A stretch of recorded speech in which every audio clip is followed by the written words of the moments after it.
غوث کسے کہتے ہیں اور اب تک کتنے غوث آ چکے ہیں، اور کیا امام مہدی رضی اللہ عنہ بھی غوث اعظم ہوں گے؟ امام مہدی غوثیت کبریٰ کے مقام پر یہ فائز ہوں گے۔ اس وقت ہمارے غوث پاک یعنی جو وہ بھی ہمارے ہیں وہ کہنے کو کہ جیسے اس دور کے شیخ عبد القادر جیلانی ہمارے پیر و مرشد، ان کا دور یعنی غوثیت کہ ان سے افضل کوئی نہیں ہے ولایت میں، غوثیت میں سب سے بڑے غوث اعظم۔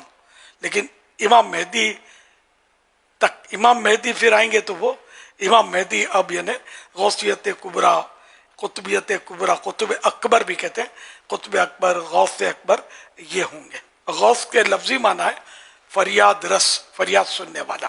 قطب اکبر یا غوث اعظم جو یہ لقب ہے نا، یہ سب سے پہلے امام حسن مجتبی رضی اللہ تعالیٰ عنہ کا ہوا۔ انہوں نے وہ دو مسلمانوں کے بہت بڑے گروہ میں صلح کروائی نا، حضرت سیدنا امیر معاویہ رضی اللہ عنہ کے حق میں آپ دستبردار ہوئے، کیونکہ مسلمانوں میں انتشار پیدا ہو رہا تھا۔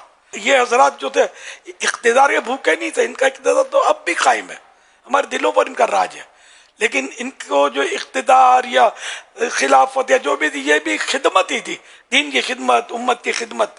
تو انہوں نے یہ محسوس فرمایا، اور یہ پیارے آقا صلی اللہ علیہ وسلم اپنے نانا جان کہ جن کو اللہ پاک نے بہت سارا علم غیب عطا کیا، تو انہوں نے پہلے سے خبر دے دی تھی کہ میرا یہ بیٹا مسلمانوں کے دو بڑے گروہ میں صلح کروائے گا، تو انہوں نے صلح کروائی۔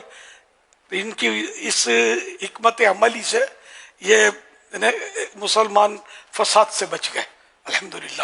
اس پر ان کو غوث اعظم کی یہ بشارت یا انعام ملا، اور یہ غوث اعظم سب سے پہلے اسلام میں، اس امت میں۔ ان کے بعد شیخ عبد القادر جیلانی، اب ان کے بعد ہوں گے حضرت امام مہدی۔